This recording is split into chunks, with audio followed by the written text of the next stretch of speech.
Our first speaker is a 1992 graduate of the University of Miami School of Law, where he served as the Assistant Editor-in-Chief of the law school's Business Law Review. He is a frequent lecturer at CLEs throughout the state of Florida. Upon graduation, he began working as an attorney at Vicky Draper, where he is now a shareholder. He is consistently listed in the Best Lawyers, Super Lawyers, South Florida Legal Elite, South Florida Legal Guide, as one of the best lawyers in South Florida. He is active in his community with the Make-A-Wish Foundation, and he is also serves as a guardian ad litem for the courts here in Dade County. He is many of the medical malpractice insurance companies' go-to lawyer. Stuart and I had the pleasure of trying a case with him last month in Key West. He is a very effective trial lawyer. He commands the respect of the jurors. He knows the law. He knows the evidence. He is passionate about representing his clients. He is very bright. And he thinks well on his feet. I now know why, having gone to verdict with him, why he is the go-to guy for insurance companies for medical malpractice. It is my pleasure to introduce our first speaker, addressing the direct examination of the defendant, Rolando Diaz.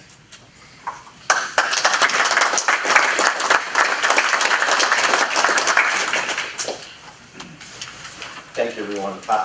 I don't know how to stand behind a podium, and I think that's cute Hispanic blood.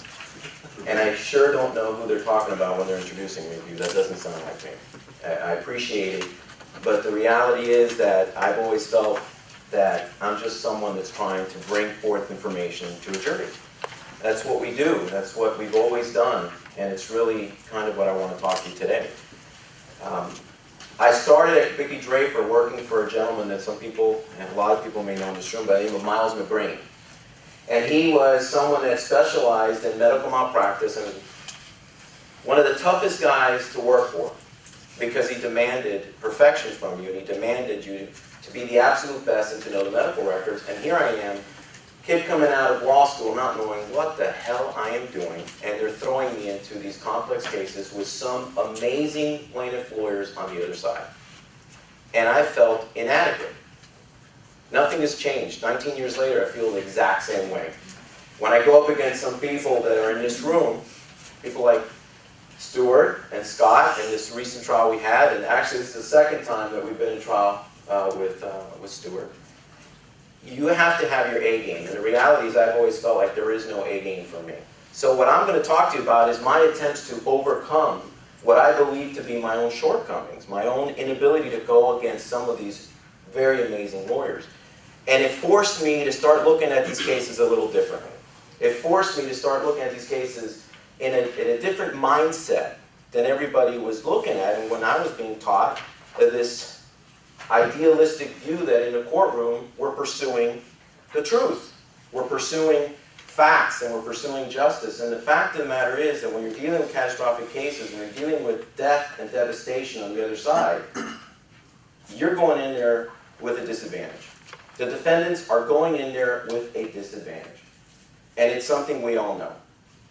And you walk in and one of the first things I've always done when you're trying to get the defendant to understand what you're facing, your client to understand what you're facing, I'm trying to get them to look at this from a different standpoint. And it's a mindset issue with them, because I'm saying to them, look, you're walking in there and you want to talk in some of these cases of product liability and medical malpractice, you want to talk about the medicine, you want to talk about the facts, you want to talk about the design, you want to talk about the build, and the jury really doesn't care.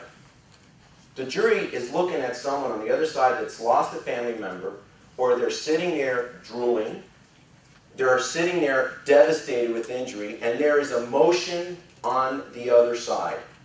There is emotion you cannot fight, there is emotion that you cannot in any way ignore, and all the jury instructions in the world about sympathy are never going to help you. So what I started telling these clients of mine is like, look, I want you to consider a trial like market research. I want you to consider that there's 6 people there being asked to buy a product. They know nothing about the product. They've never used it before. And here's one commercial being placed by the plaintiff's case, and what they're going to present, which is full of emotion and full of tugging at your heartstrings. And here's our case. And if our case is cold, if our case is angry, and if our case is just about the facts, we're going to lose. It's that simple. So I've always put them into thinking we have to tell a story. Our story. It's not responding to what the plaintiffs are saying. It's not trying to say that they're wrong, but it's talking about our story. And that's what we do, especially with direct examination of the defendants. Tell the story. Let the jury get to know you and your story. Because if you don't get them to like you and hopefully love you, you're never going to overcome the sympathy on the other side. So it's kind of the theory that I've always put forth in these cases, trying to make them someone that the jury wants to listen to, someone that the jury wants to believe. Because even if you can't pull them all, you hope that at least you get 2 or 3 that won't budge. On the defense side, if we get a hung jury, at least we're not taking a plaintiff verdict. We want the defense verdict, we want to pull the whole jury, but you have to get these people committed. And really, I've been in a lot of trials where we see polarized juries, so committed to one side and to another. But it tells you that everyone has done their job. You've been able to get them to buy into you and to buy your story. The biggest difficulty I have with defendants, and professional defendants in particular, individuals who have put a lot of time into their cases and into their lives, better said, into their training, is that they get insulted by the fact that they've been sued. Insulted. I can't believe they're suing me. How dare they? They never want to look at the case from the standpoint of the people on the other side. They're looking at it as, this is ridiculous. And they get angry and they get resentful. From the very first time they're served with that summons, it's all about, how dare they say this about me? And as you meet them and start talking to them and you start interviewing them, what you find out is they're aggravated to be there with you.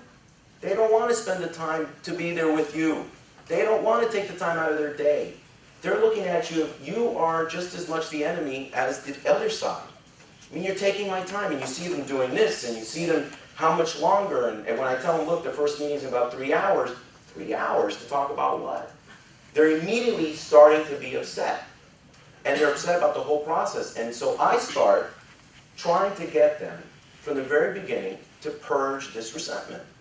Because if I don't get rid of it in the beginning, it's going to be evident in deposition, and any lawyer in this room will tell you that when they see someone on the other side bothered and aggravated in deposition, all the more reason to take them to trial. But especially in front of a jury, the jury's going to see it. And what I find is when they're so worried about, when those feelings are dug deep inside of them, they truly don't do well in front of a jury. Now, there are a million war stories that are out there. And I put together one there from a lawyer I once heard that he himself was a defendant in a lawsuit. He's an experienced trial lawyer. He's been doing it for years. Has tried cases. He is one of those that was considered the top of their game. And he goes into the trial. He's put on the stand. He raises his hand. He gives the oath. And he said within the first 3 or 4 questions, he had no clue where his lawyer was going. He had no idea. He froze. He was apprehensive. He was scared.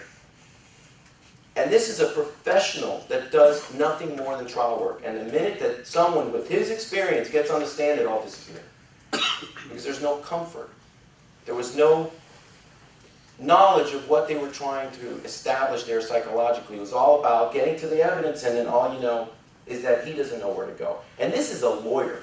So imagine someone who's a lay individual that's not, a lay person, not experienced, suddenly being thrust in front of a room of people. And as I sit here, anyone who ever speaks will tell you there's a little bit of apprehension. So what do?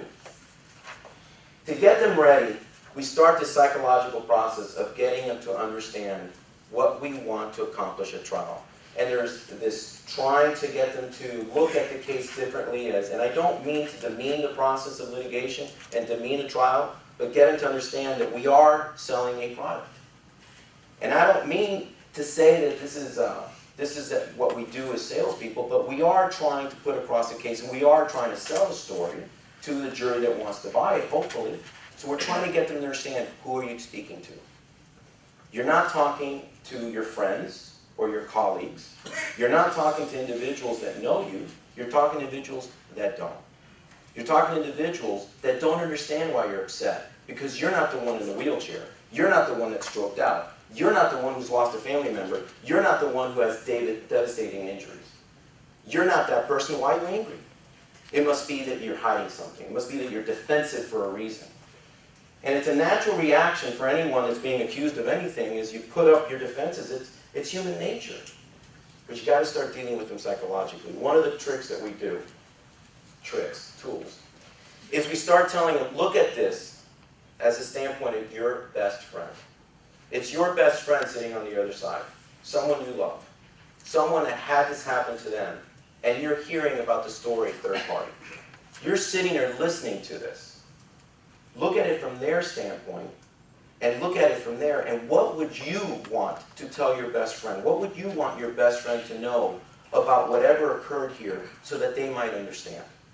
Look at it from their standpoint, and put the sympathy and empathy in you, because if you don't have it, the jury's not going to like you. And you got to get them to do that, because especially in the medical side, and nothing against doctors, certainly they keep me in business, but the reality is that they have egos, very big egos. You deal with accountants, big egos. Lawyers, huge egos. Architects, big egos. Companies and corporations and individual CEOs and COOs, the biggest egos of them all. And you need to bring them down and make them humble. Because if they're not likable, jury's never going to go your way. So start the process by dealing with your client. If you're going to put on someone, and really it kind of applies to any direct examination, is make them humble. Get the jury to like them. We spend a lot of time asking about their lives. Now this isn't because this is some great idea that I came up with. I was in a trial once where the co-defendant put on their doctor. His name was Gilberto Lopez. Looked Hispanic. Everything about him was Hispanic. His last name and first name were certainly Hispanic. And the case was about a surgical procedure where there was a complication, and their defense was all about, well, they consented. And the consent form was in Spanish. It was all in Spanish, so clearly the Spanish-speaking decedent was able to sign it or to read it. But on the bottom of it, in Spanish, there was some writing. The defense attorney gets up and does a beautiful, absolute beautiful direct examination. And one of the last things he does is he puts up the consent form, blown up, huge. This thing was gigantic. And says to the doctor, "What does it say here, doctor? What was signed here? What was written here?" And the doctor goes, "I don't know. I don't speak Spanish." The jury was just looking like this, because you're talking about, well, how did you give informed consent to someone who spoke Spanish when you don't speak Spanish, you don't write Spanish? The whole case was being flushed, because their whole case was about, I did give informed consent. And when the defense attorney says, "Oh, you don't read it, but what does the rest of it say?" And I'm going, if he doesn't read it, he's not going to read any of it. It was the end of the case. It was over. I don't assume anything anymore. I don't begin to assume that anyone can speak Spanish or not speak English for that matter, or read English, if I don't really find out. And that's the process I go. I get into their lives. I start from where they were born. Tell me about yourself. Tell me about your story. Tell me about your education, wherever it was.